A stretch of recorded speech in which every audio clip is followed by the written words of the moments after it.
This is chapter 1 in the custom build of the Azteca model from Cochise Guitars. So we start off with a Les Paul body that's been laser engraved, and it's made of Honduran mahogany. And we're going to transform this guitar into something that the client really wants, that's completely different from what it is right now. One of the things that I'm doing to start up the project off is this guitar is designed to have a set neck, which if you look at the guitar on the left, the neck is actually glued into the body of the guitar. Traditionally, that's how most single cuts are, especially Gibson single cuts. But I've been moving more toward bolt-on necks over the last few years, mainly for 2 or 3 reasons. But almost every glue-in neck, after a few years, you'll start to see stress marks at the joint. Sometimes the finish will break, sometimes it will crack. But the biggest issue is if something should happen, which I had a good friend call me recently, where his guitar was knocked over and it broke the neck at the scarf joint. Well, I don't know if it's even repairable, so he'll probably have to get another guitar. Whereas if it was a bolt-on neck, I could just unbolt the neck, put another neck, bolt it on, and he'd be able to keep his guitar, at least half of it. So for that reason, and also I don't really think there's that much difference in tonal qualities or sustain as we used to think in the old days. Many manufacturers, Ibanez, if you look at the Jackson guitars, Charvel, some of the guitars that have great sustain, they all have bolt-on necks, so I don't think that's really an issue.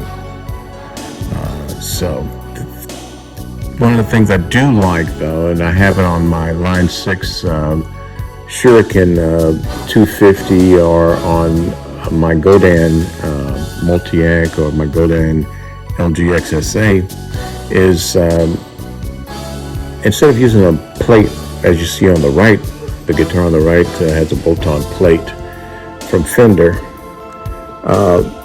What they'll do is actually countersink individual holes for the screws to go in instead of using a plate.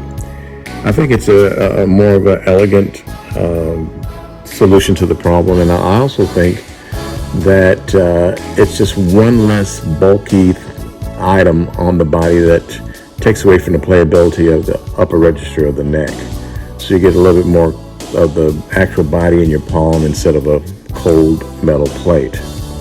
So to make this happen, I actually have to do something I hate doing, which is drill holes in the body of the guitar, because you just hold your breath, and I haven't had any problems, but it could always happen where you just drill too deep and next thing you know you have to cut a whole nother body.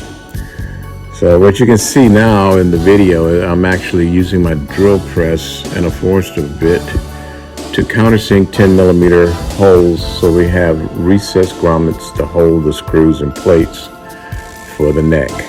And so it's a little bit of a tedious job. Like I said, I hate doing it because I'm always scared I'm going to do something stupid and go too deep or whatever, and I never do. But the same thing happens when I restring guitars. I'm always thinking the high E is going to pop and take my eye out. Just, I don't know, there's one of those phobias, I guess. But it's a process of countersinking the holes, and so when the guitar is being played, you don't feel the screws. They're countersunk into the body. And so it's a much more playable instrument. And sometimes I'll even go as far as to shave that corner that I'm drilling into right now and move that bolt down a little bit and a little bit inside to give even more access to the upper frets. I don't have that problem with this particular model because of the way the neck is cut. It's a fairly thin neck, and it's not like a classic C. It's more of a U, a shallow U. And so I don't have a real thick neck that's going to make it hard to reach those upper frets. But this is chapter 1 in a long process to build this guitar, and I hope if you're a guitar aficionado or just curious about how we do these things, or if you're curious about my guitar company in particular, stay tuned, because I'll try to post frequently as I go through the different steps of building this guitar.